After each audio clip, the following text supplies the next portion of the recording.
And we kick off this evening with a look at the cinema. I'm not a complicated man. I like cinema. It's beautiful, beautiful cinema. Cinema history come to life. I found my solace in the small cinema I went to every Thursday night. I'm a professor of cinema. I go to the cinema for the stories. There was no competition between the cinema and seminar. I mean, it's not within the realm of conventional cinema. And now, here's Space and Johnson with a cinema review.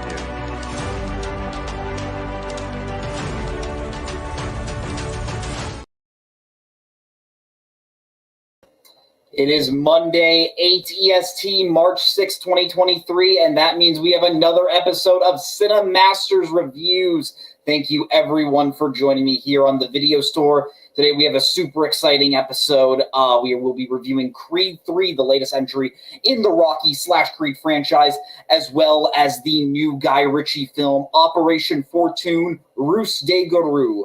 I'm going to be honest, I had to write down that subtitle to remember it. We're just going to be jumping in real quick. I'm going to be bringing in my guest. Joining me to review Creed 3, someone from Pennsylvania, not Philadelphia, different Pennsylvanian city. He is the one, the only, Kirk, the consigliere Kowalkowski. Kirk, how are you doing today? I'm doing very well. Thank you for clarifying that, because a lot of people, you'd be surprised by how many people don't understand that. Weird. I seem fairly easy to understand, but maybe that's just me. Yeah. Kirk, thank you so much for joining me. First of all, I just want to say I can see people backstage, and watching your reaction to the intro was really fun. Once again, I want to thank Nazario Montenegro for making that intro for me. But let's just get started, jumping right into our first review of the night. Creed 3, this is the latest entry in the Creed franchise, and from the looks of it, it seems like it's going to be the wrap-up of the Adonis Creed character. Set a few years after Creed 2, Adonis has retired from boxing, and he seems to be okay training working his new gym until he gets a interesting welcome/unwelcome return from an old childhood friend by the name of Damian Anderson, played by Jonathan Majors. Once he enters his life, tensions do rise up, and Adonis has to decide whether or not he's going to be getting back into the ring. Kirk, the first question I have for you is, what has been your feelings on the Rocky franchise, specifically the last two Creed films? I love Creed. That was my favorite movie of 2015, and I see that as just the gold standard for legacy sequels. I think they did it exactly right. They, took the foundation of the original, Rocky movies, and they honored that. They honored the character, but at the same time, they created a new character, a new story, and gave him a lot of life and him the focus that he needed in his own movie. So I loved Creed 1. Creed 2 was good. Didn't like it as much. I miss Ryan Coogler. I think you could definitely feel his absence in that one. The story is interesting. I think ultimately the story of the rise to the top is always more interesting than the story of maintaining that spot. So I think the first Creed just had a leg up on it. But yeah, I think overall, I think it's been a great extension and kind of a great, when you look at the original movies from the Rocky movies from the 70s, much more, character focused and dramatic than what you got later in the 80s and early 90s. So I feel like this is a return to that, which I enjoy a lot more. So yeah, I think this is a great direction the franchise has been heading in so far. Yeah, absolutely. When it comes to the first Creed, there are days when, if you ask me, I would say that is my favorite Rocky movie. It goes back and forth between the first Rocky and the first Creed. I absolutely love what Ryan Coogler did with the film, with the character of both Rocky and the legacy of making it about the son of Apollo Creed. I think they do reuse some story elements from Rocky, but I think they add just enough new stuff to make it super interesting. Not only that, I think it's just filmed tremendously well. I think that final, those one-take fights are excellent. And yeah, just like with you with Creed 2, I think it's good. I don't think it's great. I think you could tell that Stallone was writing that script like some of the other Rocky sequels. And I think it just hits a few of the more cartoony elements of the Rocky franchise, which are elements that I enjoy, but I also don't. I will always prefer like my Rocky and my Creed 1 more than like the more cheesier like Rocky 4. Like I'm an ironic Rocky 4 guy. If I'm correct, you don't even like Rocky 4 ironically, correct? No, I don't like that at all. No, that's fair. Yeah, and Rocky 5 just no. But yeah, going into Creed 3, I was very interested that we were stepping away completely from the Rocky character, and we were finally going to be focusing on the character of Adonis Creed. And personally, I think that is what this franchise kind of needed. I think the first Creed served as a finale to the Rocky character, and I like that in this one, it is finally about Adonis and Bianca. Kirk, what did you feel about them focusing it solely on Adonis this time? Yeah, I think it was time for that because I rewatched Creed 2 last week, and as much as I love the Rocky character in these movies, as much as I love his relationship with Adonis, as one of my favorite things about it. I still think there are moments and I think it's perfect in Creed 1. I think the amount of screen time he gets, the relationship, the focus on the relationship, perfect. Watching Creed 2, as much as I like the character, I'm thinking there's a little too much Rocky here, and I feel like if it should be more his Donnie's story now. And there's too much Rocky kind of, I don't want to say bogging it down because like I said, I did not enjoy those parts, but as far as story and story pacing, I thought there's too much. I the fact that, and I know it's spoiler free, are we allowed to say that like he's not at all like? I think it's fair to say that yeah, Stallone does not return for this film. I am willing to say that. And they don't really address it either. So, I mean, you're kind of left. And I think that's the way, like, if they had killed, like, if they had unceremoniously killed the character off screen, I think that would have been, like, kind of a disrespect to the character. And if they had killed him on screen, then based on the relationship they had, the movie would kind of have to be about that.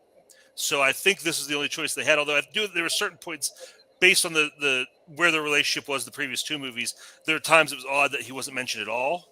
But out of all the options, I think this was the best choice. No, absolutely. And not only do I think it was best for the franchise to officially make this movie about Adonis Creed, I think for this specific story, this is hands down the most personal story that I think the character of Adonis has had to go through. And we'll get to our faults with the movies. I definitely do have a few. But I just want to start off with a thing I think I loved the most about this movie, and that is the character of Damian Anderson. I think, with the exception of maybe Clubber Lang, this is my favorite villain in the entire Rocky franchise. Because just to give some people some backstory, this is a character who grew up with Adonis in the group home. They had an incident as kids. He went away to prison for 18 years, and Adonis didn't. And during that time, Damian was always the better boxer as a kid. And he wants his shot. He reasonably wants his shot. And I think the reason I love him so much partly is due to the performance, but another major part is, just like for me with Clubber Lang, these are the two villains where there are points of the movie where I am genuinely rooting for them. What did you think about Damian, Kirk? Yeah, I think this is probably the best Rocky villain so far. First and foremost, because of Jonathan Major's performance. I've seen him in 3 movies now in the past 3 or 4 months, and I mean, he is completely different. This guy's an actor. He's not a movie star. He's an actor. And he's so good in this. And like you said, yeah, you have that connection. He kind of has that Max Cady thing going on where you don't agree with what he's doing, but you completely understand why he's doing it. Like, you understand he's been screwed over and he's been held back and he wants his due. And so you totally are on board for that, even though if you don't agree with the way he's handling it. And I just love the kind of fighter he is. It would have been really easier. You know, you said he's been, in jail for so long. It really would have made it easy to make it, he's big and he's scary. He's a thug. He's dangerous because he's angry and he's so strong. But he's a very cerebral fighter. And that's one of my favorite scenes of the movie is one of his first fights where he's sitting back and he's on his stool and his corner guys are working on him. He's pushing him out of the way because he's just watching the other guy in the corner, and he's seeing what hurt, what they're working on, what hurts, and then he goes back and he exploits all those weaknesses. So I love that about this character. When we get into the what we didn't like so much, I don't think that paid off as much in the third act as much as I would like to. But I love the way they built this character up as being probably a smarter fighter than Donnie. and somebody like in that way he really hasn't had to deal with yet. No, and genuinely, like, with what you said about him being, like, a smarter fighter, like, during his fights, there are, like, a few times where he is going right for not just the chest, not for the head, but for the arm. Yeah. And when you're watching it, you feel it. Like, you're like, oh, that was not, like, some accidental thing. Like, this is a character that is very, like, minute. He is very technical in how he boxes, and I just think Jonathan Majors is fantastic as the character. Yeah, like you said, I've loved him since 2019 when I saw him in The Last Black Man in San Francisco. Mm-hmm. I think he was easily the standout in that. Ant-Man and the Wasp: Quantumania, not a movie I loved. I loved him in it, and I think he is given even more to shine in this movie. I think he takes every moment that the script allows him to, and I think the rivalry between Adonis and Damien is excellent. Mm-hmm. I also really enjoyed Michael B. Jordan and Tessa Thompson in this movie. I think they are really those two actors really have like become a part of their character, and I think they just realized like what those characters need in terms of their performances. Michael B. Jordan is a guy I don't always connect with as an actor. I feel like he can sometimes get a little overacting, but I think he's always great as the character of Adonis Creed. What did you think about Michael B. Jordan and Tessa Thompson? Yeah, absolutely. Like, Jordan isn't the guy who see, like I said about Jonathan Majors. Like, I don't see him as that level of pure acting talent, but when he hits a character that really fits him, he's great. And I think this character, he's perfect for this character. So yeah, I think he's great. And I think him and Tessa Thompson, I said Donnie's relationship with Rocky is my favorite part of these movies, but I think this is also great. And I think it's really, to see them go from just two young kids basically dating to, further in the relationship, the second movie, getting married, now being parents, and just seeing every phase. I think they've done a really good job of maturing those characters as individuals, but also that relationship, and you see that growth between them. So I think the chemistry between them has always been really great. No, 100%. One thing I did find just kind of funny about Adonis and Damien, it is funny when you see them both like getting ready to fight.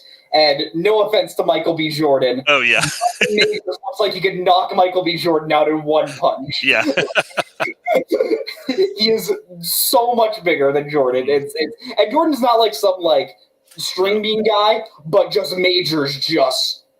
Yeah, like I would be scared walking by him just because of how muscular he is. But yeah, in relation to Michael B. Jordan, this is the first movie in the franchise that he is directing, as well as his first movie overall directing.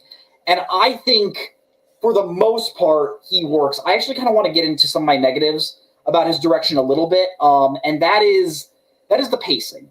Now, the pacing of the movie, I, for the most part, enjoyed. I'll be honest, I think it kind of breezed by. But I think by the end, that was kind of the issue.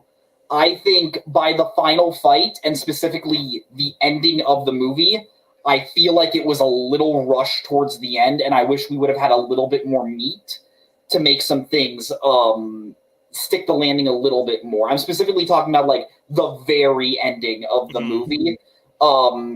Here, I'll just get into this, not just with how Adonis and Damien's story wraps up, but there's this little coda scene at the end with just a few characters just hanging out, and considering that this is the last time we're supposed to be seeing these characters, it felt a little strange and a little tonally distant. Kirk, what did you think? No, I agree with you. The whole thing post-fight, I think there's two things that happen post-fight, like two major scenes, and I agree with both of you, on both of those. The first one, I think I was glad to see it, and I understand how the story was kind of building towards that, but at the same time, I don't think there was enough setup to really make it super believable. At the same time, the last scene, I totally agree with you. I feel like there was a subplot established that really didn't go anywhere. And like you said, they're just wrapping it up really fast. I think it was a nice moment in and of itself, but story-wise, it was lacking. No, yeah, I would 100% agree with you. I don't hate the scene per se, but just my thought after the credits rolled was, oh, that's how we're ending this trilogy. It's like trilogy, but I would call the Creed films a trilogy. Oh, yeah. I think that's fair. Yeah, it just felt a little strange, especially just considering the fight we had just witnessed. Yeah, that was just my personal feelings on that. I'm happy to hear you agree with that. In terms of his direction, though, of what I did like, this is something that I think people are going to be mixed on. They're either going to love it or hate it. I personally loved it. I adored how he shot the boxing scenes in this movie. Full disclosure, Michael B. Jordan has said in many, many interviews that he has been watching anime since he was a kid, and as someone who is also a big fan of anime, you can tell in how he shoots this fight and how he shoots these fights. As opposed to many different Rocky fights, there are so many shots where like it goes to like the eyes, or it goes to like the mouth, or just like the perfect use of slow motion, and in order to like really build the dramatic tension. And not only that, just not to spoil like what they do in the final fight, it is easily like, I don't want to say the most cinematic fight in the Rocky franchise, but definitely the most, like, it is the biggest swing you will see for a final fight in these movies. Kirk, how did you feel about him? Yeah, I know. I read all the stuff about the anime comments too, and to be honest, that made me a little nervous. Fair. And especially the opening fight, the opening bout of the movie, there are a couple like slow motion moments in the fight where certain punches are slow mo, and you see like the hit and everything. And I was like, oh, if that's going to be the whole movie, that might be rough. But I felt overall he didn't go overboard with that to the point where it was like too cartoony or ridiculous. Because like as someone like I afterwards I read it was like everybody like you who are in the know recognized everything. But me as somebody who doesn't really follow that stuff, I wasn't able to be like, oh yeah, that's obviously an anime thing. So I think that to me that's a positive because I enjoyed the fights, but it wasn't like so like over the top or cartoony where I was like, oh yeah, that's taken from Naruto or something like that. So, it's it still looked like boxing. It's still, and I think I loved that. I think especially Dame's fighting style was very creative and very different. I think that made that added a lot to his character. But especially when you compare it, like if you want to say this fighting is unrealistic, go watch Rocky IV. Like. That's not even you could even call that like movie version of boxing. That's just so ridiculous. So this is still so much more realistic than anything you see like in Rocky 3, 4, or 5. Like people are still covering up to stop like massive headshots and head trauma. So it has that going for it. But no, I enjoy and that final which you mentioned, the scene you mentioned, the final fight, like that surprised me. Like I did not expect them to go that hard. But I think I liked it. Like I liked the idea of it becoming something more personal. And it becoming about just these two characters and the way they, visualize that in the scene.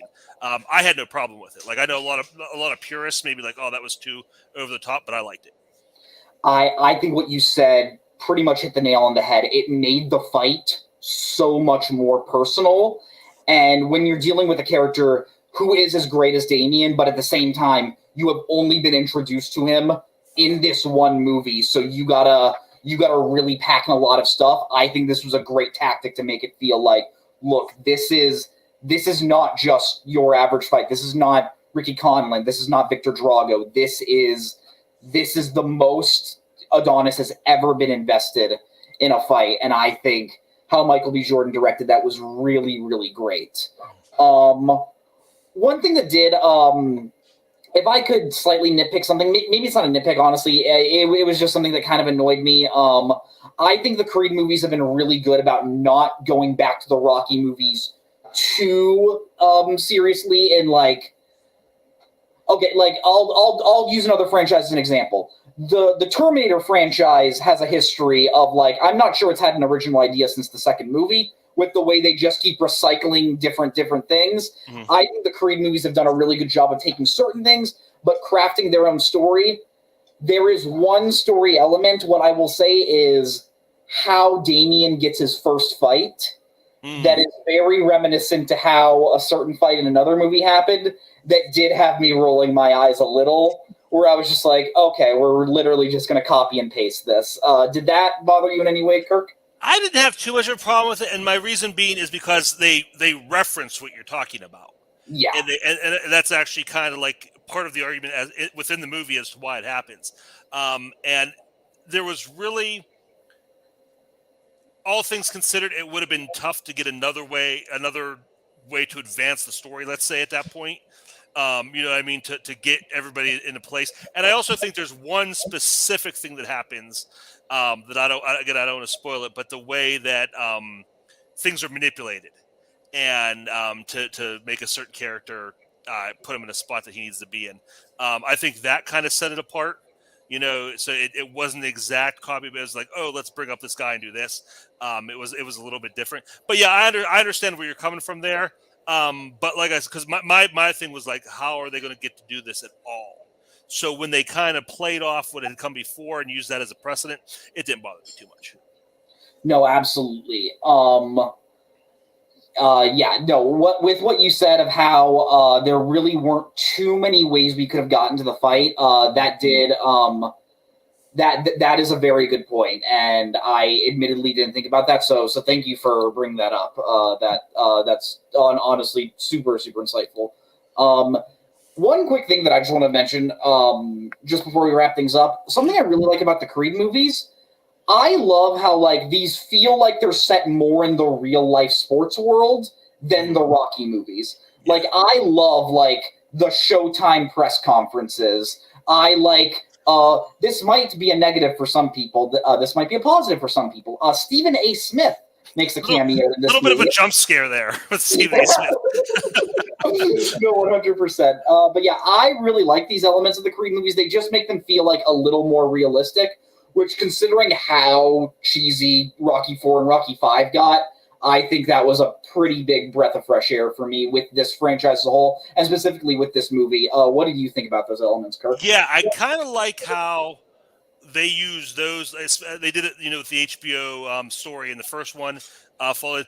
They kind of use those as they've almost replaced the training montage in the franchise, where this is the transition where it's like, okay, we got to get to this fight, we got to get there fast. We have, you know, it's going to take them a year to train, and we got to cover that in 3 minutes. Let's do it with a quick Showtime segment, and I think that's really a really cool way to do it because it's organic.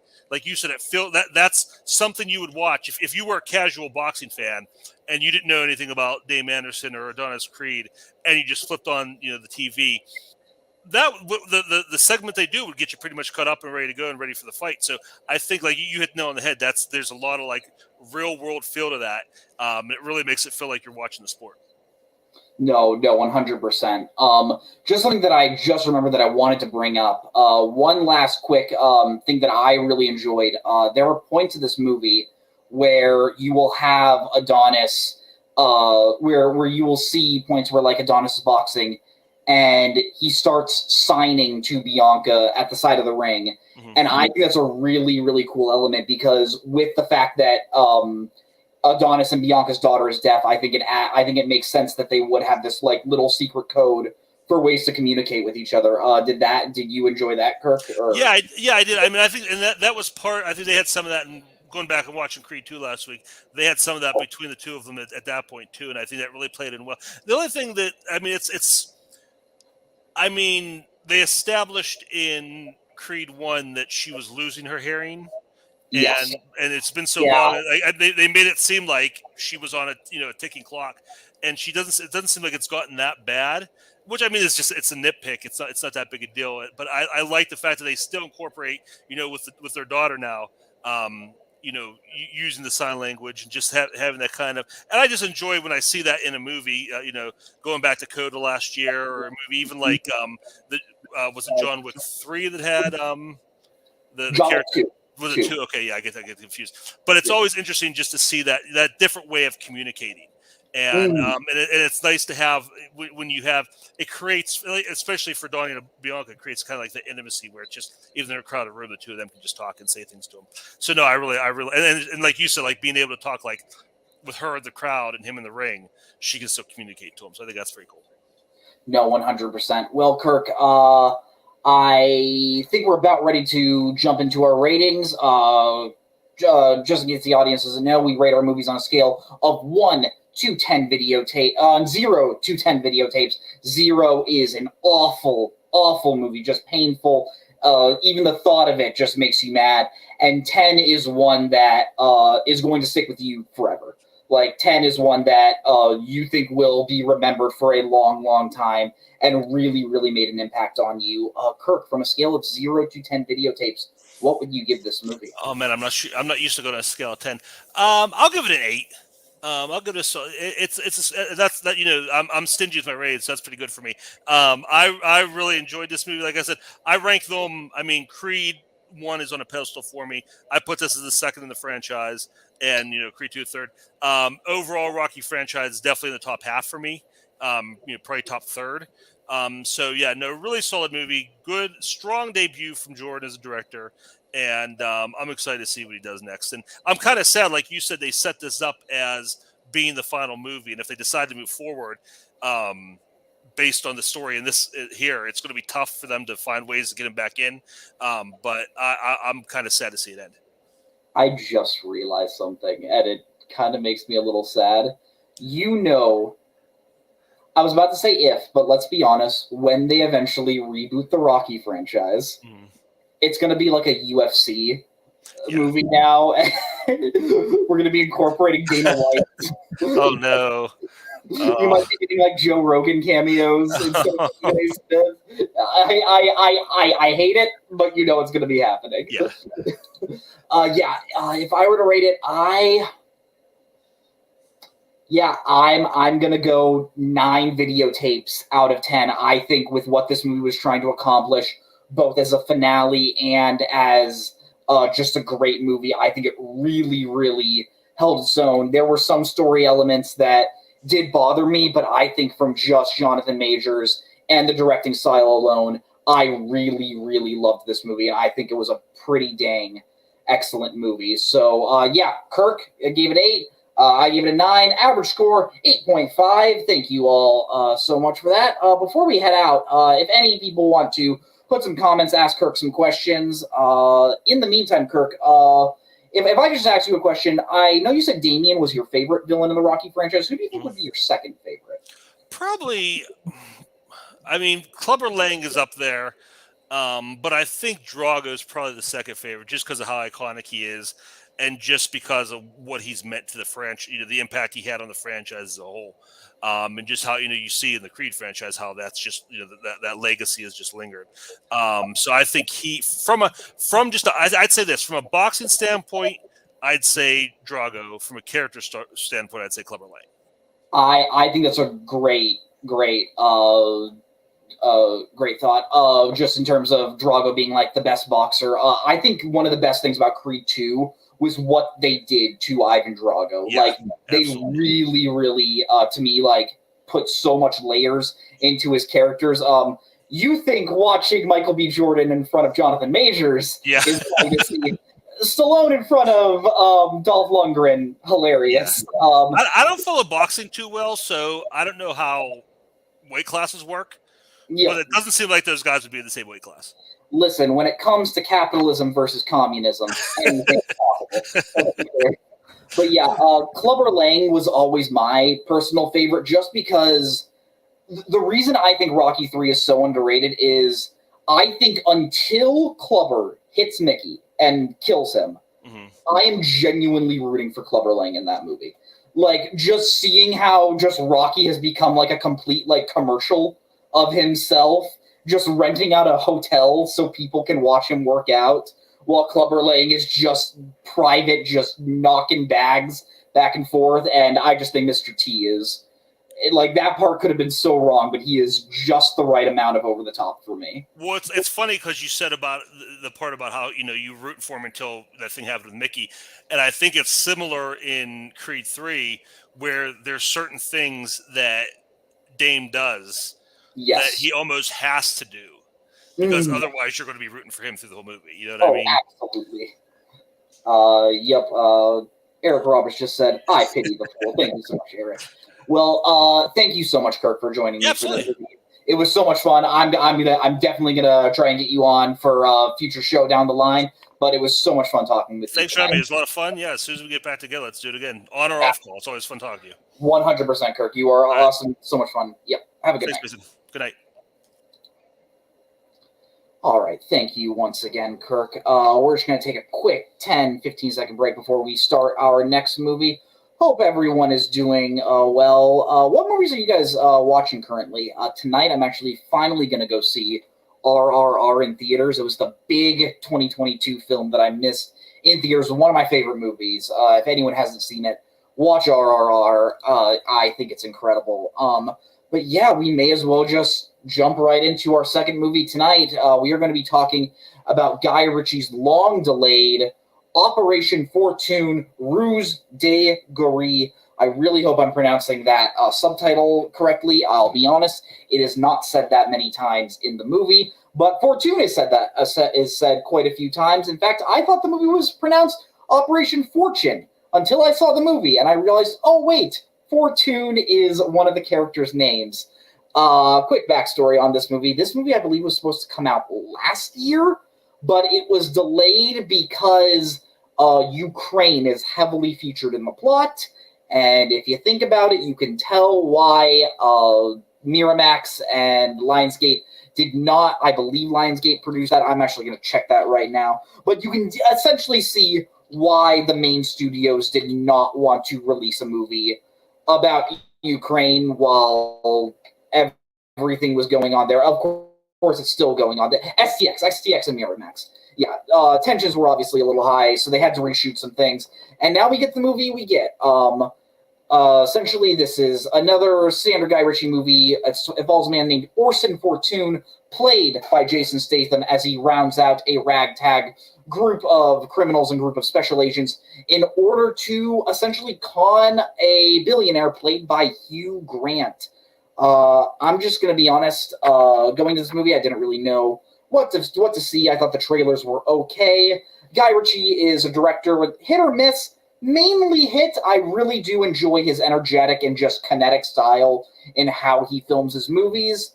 And the best thing I will say about this movie is, if you were a Guy Ritchie fan and if you like the way he directs and writes his movies with just like fast-paced British dialogue, everyone is just sort of double-crossing each other, you are going to like this movie.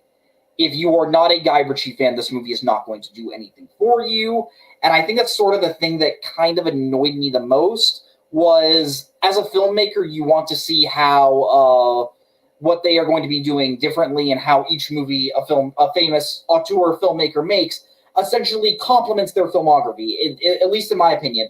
This movie is just kind of there. Like, I think it doesn't really stand on its own, doesn't really have that much of an identity outside of it's a Guy Ritchie movie, which I enjoy Guy Ritchie, but I kind of wanted a little more.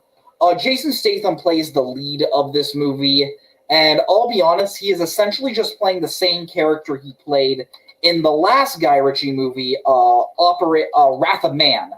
The only difference is, well, Wrath of Man was a movie where I don't think a single joke told throughout the movie. Like, that is a movie where it takes itself super, super seriously, and it's a little bit of a detriment at points because it is unpleasant to watch, if I'm being honest, but I honestly kind of like that. Like, I like how gritty it gets, specifically in the final act. This is just sort of a little bit more of a jokey version of that character. He essentially ball busts his crew a little bit more, and he's definitely, I think you can tell, having a bit more fun. I like that we're sort of in that era of Statham where he's just kind of having fun. I think he knows that he has this, like, persona of this, like, oh, I'm an uber tough guy, and people are scared of me. But I think I think Statham's pretty okay in this. The two performance I really, really loved in the movie is Aubrey Plaza, who essentially plays Fortune's right-hand person, and Josh Hartnett plays an actor by the name of Danny Francesco. Josh Hartnett is so good at playing an idiot in this movie, and I think the way how Jason Statham and Aubrey Plaza essentially bring him onto the team is really, really fun, and slowly seeing him, like, adapt to working undercover is really, really funny. There is one excellent scene I'll get to later, but yeah, I think Hartnett is great. Aubrey Plaza, I think the last, like, honestly, 6 I'll say like 8 months of her career has been so excellent. I think she was great in Emily the Criminal. If anyone has not seen Emily the Criminal, I could not recommend that movie enough. It is a really cool, like, smaller indie film. And, of course, she was great in White Lotus Season 2. I think White Lotus Season 2 is better than Season 1. And she is the standout member of that cast. And once again, she just brings that, like, uber movie star-esque energy to this movie. I love how, like, the beginning of this film, she's sort of playing, like, a classic, like, honestly sort of like Jean Arthur-esque, like, character in the way she, like, talks in such a big way, and it's so much fun. I can see how it can annoy some people. I really, really enjoyed it, and just slowly as the movie goes on, her character sort of drops her act, and you really appreciate, like, what she brings to the team. Cary Elwes plays the person that hires Fortune and his crew.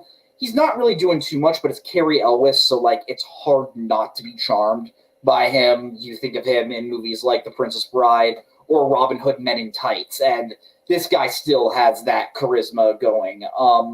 Hugh Grant plays the villain they're trying to take down, and I'll be honest, I think I've just seen Hugh Grant play this character a bit too many times to be too excited by it. Honestly, I think he's better in Paddington 2. Like, he's essentially playing a very similar character to the person he's playing in Paddington 2. Just this one has a lot lower energy, which I do think the part required a little bit lower energy, but I just don't think it was that effective in its way. There are a few really cool scenes in this movie. Specifically, I think the first scene, which takes place in an airport, and the second, and there's another scene towards the middle of the movie that takes place on a yacht. Those two scenes are Guy Ritchie firing on all cylinders. It is just fast-paced editing. Different characters are in different locations. You have, like, they're all talking on their radios, so they're all just like, hey, I think this guy's on to me. It's like, oh, just keep acting cool. The dialogue is that perfect amount of, like, British slang that you would love in these types of crime movies. Those are the moments where I think this movie is really cooking. These are the moments where I feel like Ritchie is really in his element and where he is having the most amount of fun. But I think the issue with this movie is this movie's a little less than 2 hours, and I'll be honest, by the midway through, like, I'd say around the halfway point of this movie, I thought we were reaching the end. Because I think this movie is really, really front-loaded in its energy and just slowly begins to peter out. And I think even Ritchie was a little bit aware of that with the writing, because you slowly just start to get twist after twist after twist to the point where you just stop being invested, and you got to ask yourself, like, what is it really going on in this movie, and what is the point? Like, I think the script kind of loses itself a little bit towards the end of this movie. I know some people had that criticism with one of his previous movies, The Gentleman. I actually really enjoy The Gentleman, and I think it does a way better job of, like, explaining what is going on in this movie, because by the end of this movie, I just found it to be very confusing as to what the characters were actually trying to accomplish at this point. And the movie just keeps on giving twist after twist until it eventually hits its conclusion. And I'll be honest, its conclusion kind of comes out of nowhere. Like, the mission is over, but it starts another scene, and you think, oh, wow, are we about to start another mission? And then it just ends. Like, it just ends there, and I think you can tell that, like, Guy Ritchie wanted to do was trying to set this up for, like, a sequel in some sort of way. I don't think it's probably going to get that, just because I don't think this movie made too much money at the box office, as opposed to Creed 3, which just crushed it. Eric Roberts asks, how is this similar to Sherlock Holmes? It definitely has the editing style, and it definitely has that quick-paced dialogue. It doesn't do the thing that I love about Sherlock Holmes, where, like, you'll have Robert Downey Jr., like, explain everything he's going to do in an action scene before he does it. And then you'll see Sherlock and Watson go in and just do all this quick, fast-paced stuff. And although you can't really see too much, you're okay with it because you just saw, like, a slowed-down version of everything that's going to happen. You don't really have that in this movie, which, like, I'm not going to fault a movie for not having something. I don't think that's fair in terms of film criticism to be like, oh, you didn't have this sort of thing? Shame on you. But, like, yeah, that sort of direction style was kind of missing from this movie, where I think you really just sort of had what Ritchie is familiar with doing. He doesn't really try to go out of his comfort zone. with this film. To wrap it up, okay, some other positives I will say. It's set in Europe. It shoots Europe beautifully. At one point, the characters go to Cannes in France, not the film festival, the actual city of Cannes, and I think it's really, really well done. I can't get mad at how this movie looks. I think it looks really, really good, and I was invested the whole time. There's not really much to sink my teeth in to the movie, and I struggle to find myself remembering the things that I didn't write down for this review. Just minus those two set pieces that I did mention. If I were to rate this movie on a scale of 1 to 10, I'm going to give it a 6. 6 videotapes out of 10. I think it's a decent movie, and at the end of the day, I do think it is passable. This is not a movie you have to see in theaters by any means, unless you are just such a diehard Guy Ritchie fan, or whether you just love crime comedies like this. This is totally something that if you catch it on, like, HBO down the line, you'll have a fun afternoon. Like, you're not going to hate the way you spent your time. But yeah, I just didn't think this movie had a ton to offer. Well, before we wrap up the show and before we actually get an announcement, which I did tease earlier, I'm just going to look at some of the questions if anyone wants to ask anything. How are you all feeling about the Oscars coming up next Sunday? It is looking... I did not think we were going to be saying this earlier in the year. It's looking like Everything Everywhere All at Once is going to be winning Best Picture, which I know some people aren't huge on that movie. It's my favorite movie of the year. It's one of my favorite movies of the century so far, and if that movie wins Best Picture, it will be very, very high in where I place in my Best Picture rankings. Weirdly, I was reading a Deadline article today, and it was saying that All Quiet on the Western Front is probably its second biggest competition. But I think that movie, the fact that it wasn't nominated for Best Director, it wasn't nominated for some of the other precursors, I think it's kind of going to affect how that movie does. I don't want to get too hopeful for Everything Everywhere All at Once. Like, that is a movie that is so good that at this point, with the precursors it has won, it will be disappointing if it does lose. But fingers crossed. All right. Well, I kept you guys waiting long enough. I'm going to be announcing... the announcement that I teased last week. I was talking with Mike and Nazario last week, and I wanted to start a new show. Obviously, it would not replace the show. I am loving doing these every week, just talking about the new releases that come out. It's a great way to just talk about movies with you guys. But the reason I wanted to start a show, you know what? I'm just going to give you guys the name. The Video Store Movie Club. This is going to be a monthly thing that me, Mike, and Nazario are going to be running. Every month we are going to be picking a theme, and we are going to be picking 3 movies to match that theme. And at the last Thursday of the month, we are going to come together and we are going to discuss that theme and specifically those movies. I can tell you guys right now, I don't unfortunately have a banner for the announcement. I'm sure Nazario is going to make a kick-ass logo for us, but the theme that we are doing, I suggested it. Mike approved. Nazario definitely approved. We are covering the films of Pedro Almodovar, famous Spanish filmmaker. This is a director I have wanted to watch more films by. I've seen Pain and Glory, and I have seen Parallel Mothers, and I've really enjoyed those, but I really want to dive into some of his other movies. I let Nazario choose the movies. I asked him, please don't be too obscene, because I know Pedro Almodovar can make some very, very intense films. The movies we are going to be talking about specifically are 2002's Talk to Her, 2006's Voltaire, and 2011's The Skin I Live In. These are movies I've heard many, many great things. I know Penelope Cruz got a Best Actress nomination for Voltaire. Talk to Her won Best Original Screenplay. This is just going to be something fun that I think we as a community can do as each month. I think the first few episodes are just going to be us 3. I'm letting Mike pick the next theme for next month, but I think slowly we're going to start getting more guests to talk about certain themes. It doesn't have to be a director. It can be an actor. It can be a subgenre. It can be anything. I just want to make something on this channel as if it doesn't have these enough.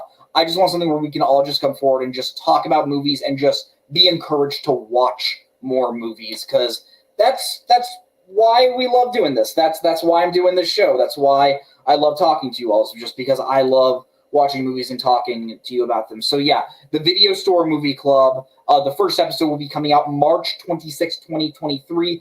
I will put the movies that are this month's themed in the Video Store Facebook group. I'll share it to my Facebook page if you follow me there. But yeah, thank you all to everyone. Oh, it looks like we do have a comment. Honestly, Eric, there are some people in this community that would definitely want to do a themed month on Adam Sandler.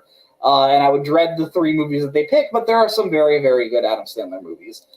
Thank you all for watching tonight. Thank you, Kirk, for coming to review Creed 3 with me. Remember to like this video. Remember to subscribe to the Video Store. They do so many great things, whether it's filmography with Caleb Coho and Caleb Boatman, the set list with Andrew Barr and Mike Hanley. Why We Love Horror is back with John Marr and Melissa Woody. I believe their next episode they're going to be talking about Infinity Pool. That's a movie I had a lot of thoughts on. I wasn't the biggest fan, but I kind of want to hear, but I really want to hear what they're going to be talking about. This Friday, you can catch me on House Party. I'm going to be talking with Mike and one other guest. I'm not sure who it is yet, about the Oscars this Sunday. I am so excited. It's my favorite night of the year. Thank you all. Remember to like and subscribe. You can follow me on Letterboxd at _Cinemaster, CINEMASTER. Thank you all for watching. This has been an incredible show. I'm really loving doing this every week. I feel like it's getting more and more fun every single week. One more comment. Rock on, Payson. Thank you so much, Eric. I'll you guys know Eric is my uncle. He's been watching every week. He finally learned how to comment on this video. So thank you so much, Uncle Buddy. Have a great night, guys, and see you next week. And the award for most vapid film review of the century goes to... Yeah, movie review. Okay, I thought it was beauty. And he's now in cinema hell, where one day we'll all be reunited. This is me at the Regal Cinema crying as I did through much of the film.